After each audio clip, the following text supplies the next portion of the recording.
Here's some good news. For those of you that were curious about vaccination and the risks of myocarditis, NBC News is reporting that they're now beginning research on the possible long-term risks of COVID vaccination. Both Pfizer and Moderna are launching clinical trials to track health issues, if any, in the years following a diagnosis of vaccine-associated heart problems in teens and young adults. Well, this is fantastic. I was very concerned about whether or not there would be long-term health risks with vaccines. And as I often said and still do say, talk to your doctor about what's right for you. And I always stress, because people always push back and say, but Tim, I have a stupid doctor. And my response is, why? No, but in all seriousness, people are like, I don't trust my doctor because they just go along with what the news says and blah, blah, blah. And I'm just like, dude, I am not telling you to go to a bad doctor. I'm telling you to go to a good doctor. A good doctor knows about this news story, right? So my advice to you is make sure your doctor is good. Don't get advice from me. I'm not a doctor. I can't tell you what's right for you or what's not. But if you go to your doctor and they can't give you up-to-date information on the current studies or anything like that, they don't know about your long-term health prospects or things like that, well, then I'd just say you definitely want to make sure your doctor knows all of these things. As I often describe, if you hire a plumber and he can't tell you anything about plumbing and you say my plumber is stupid, why would you hire him? Now, here's the issue. The issue here is that NBC News is basically saying they are only just now launching the long-term trials on myocarditis, and that myocarditis is a possible side effect of the vaccines. And I really, really do think we need to break this one down because there's a lot going on here. I don't trust the news and the media. I think you all know that. But there's only so much you can do, and knowing what you can is going to help you. Let me read you this story from NBC News, bring you some up-to-date context. It looks like in Australia, they're not going to be allowing certain boosters for young people due to myocarditis. There's been blood clot issues resulting in vaccines being temporarily pulled. And it's important that you know all of these things so that when you go and talk to your doctor, they can answer the questions about whether or not this is right for you, because your doctor, of course, knows all of this, right?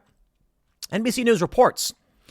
In October of 2021, Davion Miller was found unconscious in the bathroom of his home in Detroit a week after receiving his first dose of Pfizer's COVID vaccine.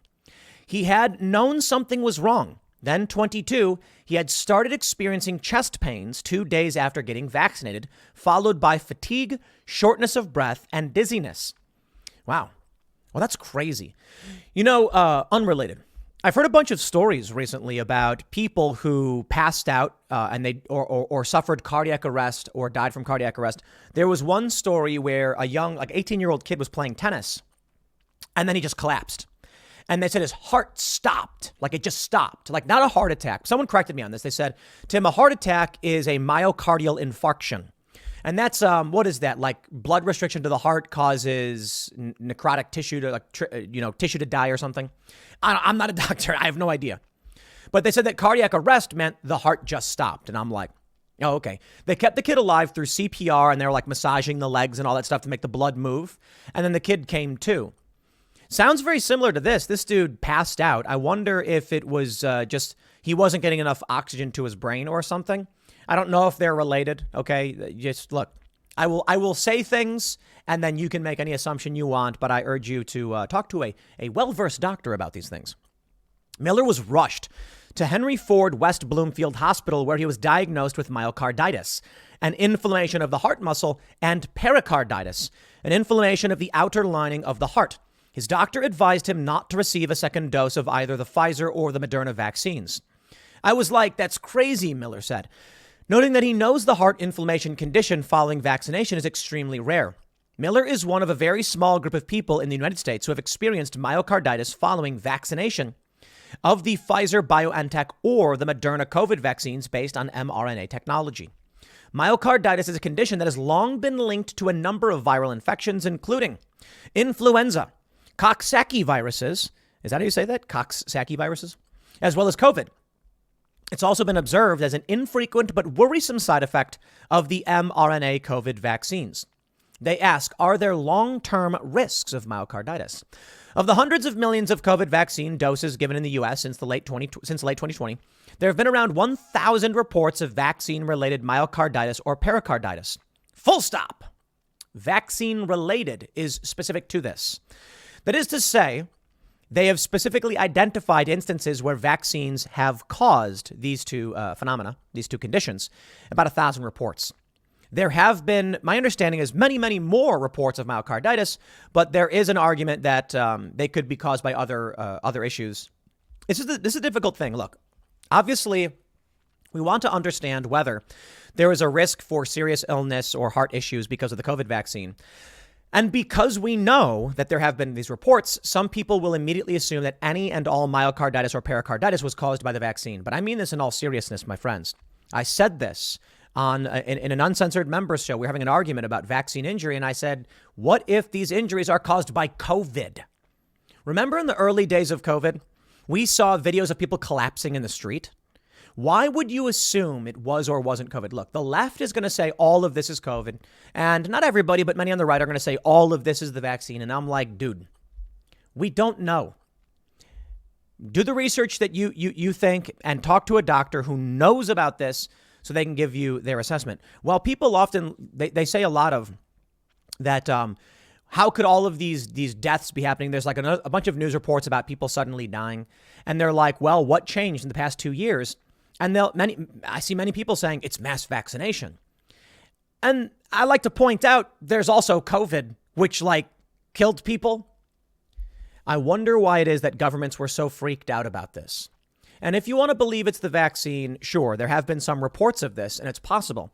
If there have been 1,000 reports of this and there were 1,000 news stories, you might assume you're seeing it all over the place when relatively it's not actually that much.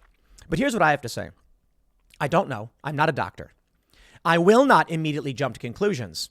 I will talk to a doctor, and I did, and they gave me different medical advice than I suppose what the media is telling people. But I want to make sure you understand this. The Senate, the Republican Senate, put out a report saying that they believe COVID did leak from a lab. If it did, and the powers that be in global governance knew that it did, could it not be possible that COVID is what's causing unexplained deaths? Could it not be possible that people are worried? COVID is killing so many people, and they don't want you freaking out because they want the economy to stay in full gear. Some people have said if it really was COVID, they'd come out and they'd say it wasn't, they'd lock everything down. And I'm like, it may be, but maybe the rich people were at their wits' end seeing the collapse of the economy, and they like being rich and they didn't want to lose out on that. I don't know. I know big box stores made tons of money, but big chains lost a ton of money. I mean, you're looking at restaurant chains, Applebee's, whatever, Ruby Tuesday, all of those restaurants, they were shut down too. And there's very wealthy individuals who are behind these big chains who are like, yo, I don't want to lose money anymore. Fast food restaurants, fast casual restaurants. You got to be careful. You really do. Now, what we're learning from this news story is that they're only just now doing long-term studies on myocarditis. They say the first research in the U.S. is underway, tracking adverse health effects, if any, that may appear in the years following a diagnosis of vaccine-associated heart problems. Moderna has already launched 2 trials, the most recently in September. Pfizer confirmed that at least one of its trials, which will include up to 500 teens and young adults under the age of 21, is slated to begin in the next couple of months.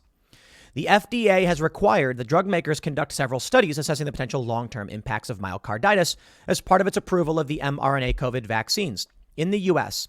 Early findings from the research could be published as early as next year. I would like to stress that. Yes, people have gotten myocarditis. They say it is rare. Let me pull up some other stories we got here. Medscape.com, NewsGuard certified. There it is right there. Myocarditis higher with Moderna COVID vax, but overall risk is low. Now, apparently you have to register if you want to read the rest of it, but this is November 8th, 2022. A new study shows a 2 to 3-fold higher incidence of myocarditis, pericarditis following the second dose of the Moderna Spike vaccine compared with the Pfizer BioNTech vaccine. That is, they are saying in this study, not that it's just now discovered it does cause it. They're saying that Moderna causes it twice as much, a 2 to 3-fold higher incidence following a booster of Moderna compared to Pfizer BioNTech. Just pointing that out. That according to a NewsGuard certified website, myocarditis is higher with Moderna than it is with Pfizer BioNTech. That is not to say how many people are going to get it. I don't know. I also want to make sure I always stress what I refer to as the scaling problem. Simply put, if 100 iPhones are given out and 1% of those phones break, nobody cares. A news story pops up and says one phone broke. People shrug. Why is that news? It's not news. Someone broke their phone. So what? Who cares? Didn't work. If 100 million phones are given out and 1% break, the same margin of failure, you now have 1 million news stories about broken phones. All of a sudden, people are going to start saying, whoa, what's with all these broken phones? This is crazy. What's happening? Take a look now what's going on with myocarditis. It is similar. They have said from the outset, there's a potential for injury and side effects, but they're extremely low. I do believe the side effects are low. I do. More importantly, I believe that you should talk to a medical professional, and a good one. When I talked to a doctor, they asked me my risk factors and decided that vaccination was not right for me. And there's a couple of reasons for this. They said, you are in the young side. You're not in a risk category. You exercise. You're eating better. And they recommended other treatments. But mostly, there was concern there wouldn't be enough vaccine for the older people who do need it relative to the younger people. And so they're just like, well, I don't think you should. In fact, the doctor told me when I got COVID, go to sleep, watch some movies. I was like, what should I do for this? And they were just like, lay down. They're like, it's a virus. What do you think? And then that was about it. So I will stress this. Make sure you're reading what you can and learning about this. Make sure your medical professional is telling you correctly what's going on. But I want to make sure you understand, as many people come out and try and tell you that the vaccine was apocalyptic or that it's bad or whatever. They gave out to people. I think it was like, what did we have? 125 million people in this country.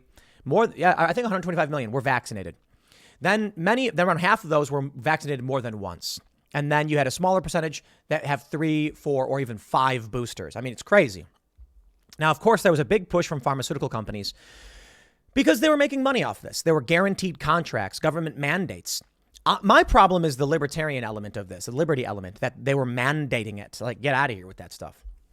But with millions, hundreds of millions of doses given, even if there is a very small percentage of people who will get side effects, you're going to get thousands, maybe even tens of thousands because of the millions of doses given. And what we know now is that according to this NBC News article, they outright say, let me show you this. It's really funny the way they word this. Let me make sure I can find this ridiculously worded thing. Where is it? I'm reading. Here we go. The condition, there's no evidence of increased death, blah, blah, blah. Did they remove it already? Okay, here we go. Wait, there it is. I got it. Last month, Kaiser Permanente scientists found that incidences of myocarditis following a booster dose of either the Pfizer or the Moderna vaccine were higher than the first dose, but still lower than after the second. But still lower than after the second? What does that mean? Here's the point. The more doses you get, it sounds like what NBC News is saying. Let's just be very, very careful here. They say a booster dose, meaning your second, has they found myocarditis was higher after a booster. This is the important point. If it is a rare side effect, but getting a booster increases the likelihood of getting myocarditis, then you're going to see tons of news reports about that. But I want to make sure you understand it still may be 1 in a million. I think it's important you know what those numbers actually are so you can make proper assessments. Some people might say 1 in a million is too much for me, not interested. It may be less. I don't know. I'm not a doctor. But here's what I love about the mainstream media. They say, let me read this paragraph for you again, because many of you may have already caught this. They say last month, Kaiser Permanente scientists found that incidences of myocarditis following a booster dose of either Pfizer or Moderna were higher than after the first dose, but still lower than after the second. Okay.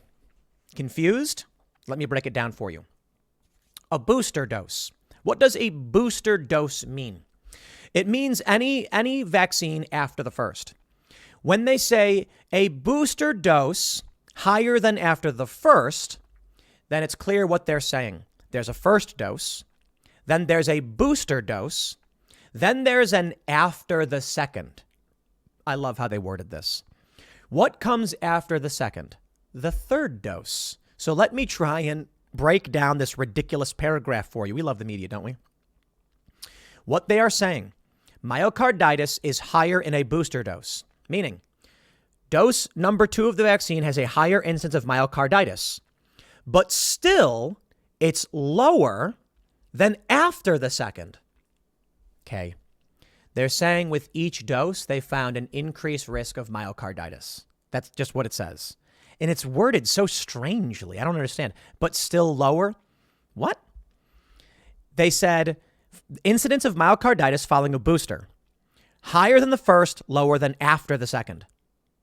It's just hilarious how they do this. So the second dose is higher than the first, but it's lower than after the second, meaning after the second is higher than the booster. Get it? Man, they really wrote that one in a funny way. Anyway, let me show you a bit more. So this story from MU Health. This is, what is it? What is MU? It's a university. I don't know, whatever. And they say one of the reasons people haven't signed up is because we don't know the long-term side effects. Well, we're just now beginning the long-term myocarditis studies. So a lot of people didn't want to sign up for a vaccine without long-term studies. And that's a fair point, I suppose. COVID-19 is 7 times more dangerous for myocarditis than vaccines, according to a study in this released by ctvnews.ca. Be careful, my friends. I know that we don't trust the mainstream press and they write things in silly ways, but understand that NBC News, they wrote that story in a way that made it seem like myocarditis went down, but it actually was going up after several doses of the vaccine.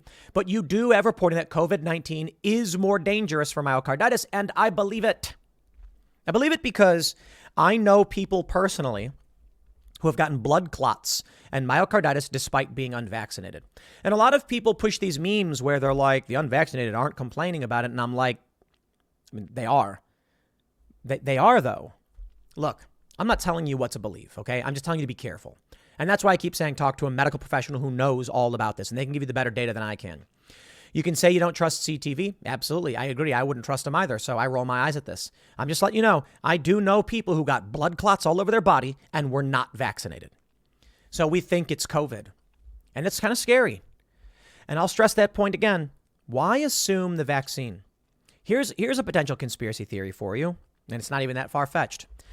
COVID, hypothetically, leaks from a lab. Let's just say that they were doing gain-of-function research. They were. And COVID-19 was one of these projects. Some have suggested it could be. The government then panicked, shut everything down, and then insisted everyone get vaccinated. Why? Because they knew what this thing was. And there are potential risks with all vaccination, sure. But maybe the risks outweigh the negative impact of the disease. I don't know, dude. I'll just tell you, I don't know how it's... I don't know how people choose what to believe. I just don't know. I don't know. Look, there's a lot of questions we don't have answers to, and that makes it tough. Factcheck.org says it's not news nor scandalous that Pfizer trial didn't test transmission. It is. They're lying. We don't trust the press, and for this reason. It's not news nor scandalous that Pfizer trial didn't test for transmission. We were told to get vaccinated to protect others. Rachel Maddow outright said, we now know that when you get the vaccine, it stops with you. They never actually tested that. So yeah, it is scandalous and it is news. The media lied. So sorry, I don't trust them. But again, look, find a good doctor. I know I say it over and over and over again, but you've got people on the left saying, go to a 7-Eleven parking lot for an injection. And I'm like, yeah, I don't know about all that. You got people on the right saying my doctor is stupid. And I'm just like, bro, Joe Rogan and I each have had doctors. Joe got a doctor who gave him a specific treatment. Y'all probably like what he did. Through Joe's convincing, he's like, make sure you call. He told me to call around. I found a private practice. They gave me instructions. They knew about the studies and they ended up giving me a prescription. And then I was recommended against getting the vaccine. I actually had a letter outright saying not to get it. It's crazy. Those doctors exist. So your health is your health. I can't speak to your health. I don't know how old you are. I don't know what you weigh. I don't know what you're eating. From Gallup, Americans' trust in media remains near record low. Yeah, surprise, surprise. It's tough these days, man. With social media censorship, Twitter censorship, the government intervening and getting people like Alex Berenson banned from social media. He was questioning the vaccines. It's creepy. They want absolute control over the narrative. They want you to do as you're told. We want to be free. We want to be free to make mistakes. And I'll tell you exactly what the big problem is with the establishment cult. People need to make mistakes so that we can move forward. If you take the system over and dictate what people do, and then you make a mistake, the system collapses. If the system is decentralized and someone makes a mistake, only a small portion of the system gets damaged. So, we need freedom. We need freedom to be wrong. We need freedom to be right. And we need decentralized media and to challenge the garbage that is the corporate press. Many of you may reject what I say here these days. That's fine. You should. And you should listen to it and then agree or disagree and make up your own mind. I'm not your boss. I don't want to lead your life. I don't know what's right for you. I would like to present arguments that you can assess. There are a lot of people that will come out and say outright the vaccines are bad. I only ask that you consider everything I said in this segment, that maybe there are side effects, or there literally are. We know they're doing studies on them. But maybe it's really just a scaling problem. 100 million vaccines, 1,000 people die. You'll get news stories across the board talking about this. Then you're going to get the psychotic establishment being like, don't tell people that there were vaccine side effects causing this because then they'll blame the vaccine. And it's like, well, look, if hundreds of millions of people get doses, or if hundreds of millions of doses go out, and there's an extremely low instance of heart problems because of this, people will die. Don't be fooled by 1,000 news stories. That being said, I am not saying one way or the other definitively what you should or shouldn't believe or do. I just hope you remain discerning. Never fall prey to outright just believing one side over the other, because that's the problem we see with the left. No matter what happens, they just believe all the lies. I don't like playing that game. Anyway, I'll leave it there. Next segment's coming up at 4 p.m. over at youtube.com/Timcast. Thanks for hanging out, and we'll see you all then.